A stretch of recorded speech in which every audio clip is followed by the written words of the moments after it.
Smart class, augmented reality এই শব্দগুলো শুনলেই কেমন একটা ভবিষ্যতের ছবি ভেসে ওঠে, তাই না? ভাবুন তো একবার, চোখের সামনেই ডিজিটাল ইনফরমেশন ভেসে উঠছে, যা আমাদের চারপাশের পৃথিবীকে দেখার ধরনটাই হয়তো বদলে দেবে। কিন্তু এই অসাধারণ প্রযুক্তির স্বপ্নটা সত্যি হওয়ার পথে একটা বেশ বড় বাধা রয়ে গেছে। তো সেই বাধাটা আসলে কি? ঠিক কোন জিনিসটা এই প্রযুক্তিকে আমাদের দৈনন্দিন জীবনের অংশ হতে দিচ্ছে না? আজকের এই আলোচনায় আমরা ঠিক এই প্রশ্নটারই উত্তর খুঁজব আর দেখব কিভাবে একদম নতুন একটা গবেষণা এর একটা দারুণ সমাধান বের করতে পারে। আচ্ছা, তাহলে চলুন শুরু করা যাক। স্বপ্ন আর বাস্তবতার মধ্যে এই যে একটা বড় ফারাক, এর কারণটা কি? আসুন প্রথমে একটু গভীরে গিয়ে দেখি এখনকার স্মার্ট গ্লাস টেকনোলজির আসল চ্যালেঞ্জগুলো কি কি। আমরা সবাই কি চাই? আমরা চাই এমন একটা স্মার্ট গ্লাস যা হবে একদম হালকা, একবার চার্জ দিলেই সারাদিন চলবে, আর যে কোনো জায়গায়, মানে ঘরের ভেতরে বা বাইরে, সবখানে কাজ করবে। এটাই তো স্বপ্ন। কিন্তু বাস্তবতাটা কি? এখনকার ডিভাইসগুলো বেশ ভারী, ব্যাটারি শেষ হয়ে যায় চোখের পলকে, আর সবচেয়ে বড় যে সমস্যাটা সেটা হলো ঝকঝকে রোদের মধ্যে বেরোলেই এগুলো প্রায় অকেজো হয়ে পড়ে। তাহলে এই সব সমস্যার মূলে কে? এর আসল কালপ্রিট বা অপরাধী হল camera based I tracking system. মানে ব্যবহারকারী ঠিক কোন দিকে তাকিয়ে আছে সেটা বোঝার জন্য যে ক্যামেরা ব্যবহার করা হয়, সেটাই হলো আসল সমস্যা। এই ক্যামেরাগুলো 100 মিলিওয়াটেরও বেশি পাওয়ার খায়। এদের সেন্সরগুলো বেশ বড়, এমনকি আমাদের চোখের পাপড়িও এদের কাজে বাধা দেয়। আর সূর্যের আলোর কথা তো আগেই বললাম, সেখানে এদের পারফরমেন্স প্রায় শূন্যের কোঠায়। তো ক্যামেরাই যদি আসল সমস্যা হয়, তাহলে সমাধানটা কি? এখানেই আসছে একটা দারুণ ব্যাপার। গবেষকরা এখানে একদম ভিন্ন একটা রাস্তা ধরেছেন। তারা ক্যামেরার বদলে ব্যবহার করছেন রাডার। এই নতুন প্রযুক্তির একটা নামও আছে, EMET। এটা হলো চশমার জন্য বানানো প্রথম আই ট্র্যাকিং সিস্টেম, যেটা মিলিমিটার ওয়েভ রাডার ব্যবহার করে। ব্যাপারটা খুব ইন্টারেস্টিং। এটা খুবই ছোট ছোট রেডিও ওয়েভ বা তরঙ্গ পাঠায়, যেগুলো আমাদের চোখের মণি আর চারপাশের ত্বক থেকে ধাক্কা খেয়ে ফিরে আসে। আর এই ফিরে আসা সিগন্যাল বা প্রতিফলনটা বিশ্লেষণ করেই সিস্টেমটা বুঝে ফেলে যে চোখ ঠিক কোন দিকে তাকিয়ে আছে। এটাকে আরও সহজে যদি বুঝতে হয়, তাহলে ক্যামেরার কথা একদম ভুলে যান। বরং ভাবুন একটা বাদুড়ের কথা। বাদুড় কিভাবে দেখে? ও তো শব্দ তরঙ্গ পাঠিয়ে চারপাশের একটা ছবি তৈরি করে, তাই না? এমআরআইটিও ঠিক তেমনি রেডিও তরঙ্গ ব্যবহার করে আমাদের চোখকে দেখে। আর এখানেই হলো রাডারের আসল ম্যাজিক। এর সেন্সরটা মাত্র 8 মিলিমিটারের, মানে অবিশ্বাস্য রকম ছোট। আর পাওয়ার, এটা খরচ করে মাত্র 6 মিলিওয়াট, যেটা ক্যামেরার তুলনায় বলতে গেলে কিছুই না। সবচেয়ে বড় কথা, এটা সূর্যের আলোতে একদমই প্রভাবিত হয় না, আর চোখের পাপড়িও কোনো সমস্যা করতে পারে না। তার মানে কি দাঁড়ালো? আগের যতগুলো সমস্যার কথা বলেছিলাম তার সবগুলো সমাধান এক জায়গাতেই। তবে শুধু দারুণ একটা র্যাডার হার্ডওয়্যার থাকলেই তো হবে না, তাই না? একে তো বুদ্ধিমান করে তুলতে হবে। আর এখানেই আসল খেলাটা খেলেছে সফটওয়্যার আর আর্টিফিশিয়াল ইন্টেলিজেন্স। গবেষকরা এখানে মূলত 3টা বড় উদ্ভাবন এনেছেন। প্রথমত, তারা অনেকগুলো রাডার সিগন্যালকে একসাথে করে ছবির রেজলিউশনকে আরও শার্প বা তীক্ষ্ণ করেছেন। দ্বিতীয়ত, একটা মাল্টিটাস্ক এআই বানিয়েছেন। এর কাজটা দারুণ।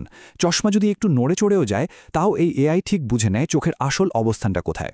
আর 3 নম্বর হলো, সিস্টেমটাকে আগে থেকেই এমনভাবে ট্রেনিং দেওয়া হয়েছে যাতে কোনো নতুন ব্যবহারকারীর জন্য সেট করতে খুব সামান্য সময় লাগে। এই মাল্টিটাস্ক এআইয়ের কাজটা, জানেন, অনেকটা সাইকেল চালানো শেখার মতো। মানে শুধু প্যাডেল করলেই তো হয় না, ব্যালেন্সও রাখতে হয়, দুটোই একসাথে শিখতে হয়। এই এআইটাও ঠিক তাই করে। এটা শুধু দৃষ্টি কোন দিকে সেটা ট্র্যাক করে না, একই সাথে চশমার তুলনায় চোখের মণিটা কোথায় আছে সেটাও ট্র্যাক করে। আর এই দুটো কাজ একবারে করার ফলেই চশমা খুলে আবার পরার পরেও সিস্টেমটা একদম নিখুঁতভাবে কাজ করতে পারে।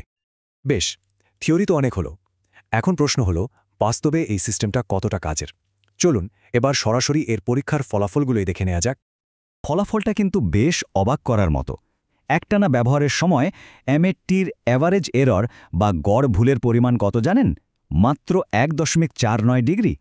এটা এতটাই নিখুঁত যে বাজারের সেরা ক্যামেরা বেসড সিস্টেমগুলোর সাথেও অনায়াসে টেক্কা দিতে পারে। কিন্তু আসল পরীক্ষাটা তো অন্য জায়গায়। যখন চশমাটা খুলে আবার পড়া হয়, তখন কি হয়? এই কঠিন পরীক্ষার পরেও এর গড় ভুল থাকে মাত্র 4.47 ডিগ্রি। বাস্তব জীবনে প্রতিদিনের ব্যবহারের জন্য এটা এক কথায় অসাধারণ। আর এটাই প্রমাণ করে যে সিস্টেমটা শুধু নিখুঁত নয়, এটা ভীষণ নির্ভরযোগ্য। এই টেবিলটা দেখলেই পুরো ছবিটা পরিষ্কার হয়ে যাবে। একদিকে দেখুন ক্যামেরা বেস সিস্টেমগুলো, রোদে গেলেই সমস্যা আর পাওয়ারও খায় অনেক।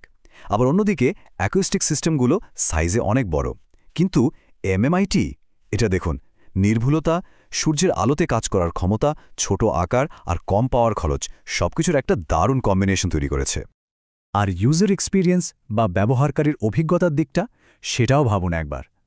আগে একটা নতুন ব্যবহারকারীর জন্যে সিস্টেমটা ক্যালিব্রেট করতে বা মানিয়ে নিতে সময় লাগত প্রায় 25 মিনিট। আর এখন MET এর এই প্রি-ট্রেন্ড মডেলের জন্য সেই সময়টা কমে এসে দাঁড়িয়েছে মাত্র 5 মিনিটে, মানে ক্যালিব্রেশন টাইমে 80% সাশ্রয়। স্বয়ং গবেষকরাই তাদের পেপারে বলেছেন, আর আমি কোট করছি, MET প্রথমবারের মতো নির্ভুলতা, দৃঢ়তা, কম্প্যাক্টনেস এবং কম শক্তি খরচের এমন এক সমন্বয় অর্জন করেছে যা আগে সম্ভব ছিল না। তাদের এই একটা কথাই কিন্তু এই পুরো উদ্ভাবনটা সারমর্ম বলে দেয়। তাহলে সব মিলিয়ে অগমেন্টেড রিয়ালিটির ভবিষ্যতের জন্য এই প্রযুক্তির মানেটা কি দাঁড়াচ্ছে? কেন এই একটা সমাধানকে সত্যিকারের গেম চেঞ্জার বলা হচ্ছে? এর মূল কথাটা হলো, এই প্রযুক্তি স্মার্ট গ্লাসকে সত্যিকারের অল ডে ওয়্যারেবল বা সারাদিন পরে থাকার মতো একটা ডিভাইসে পরিণত করার পথে এক বিরাট লাভ। এতদিন ধরে যে মূল বাধাটা এই স্বপ্নটাকে আটকে রেখেছিল, এটা ঠিক সেই বাধাটাকেই সরিয়ে দিচ্ছে।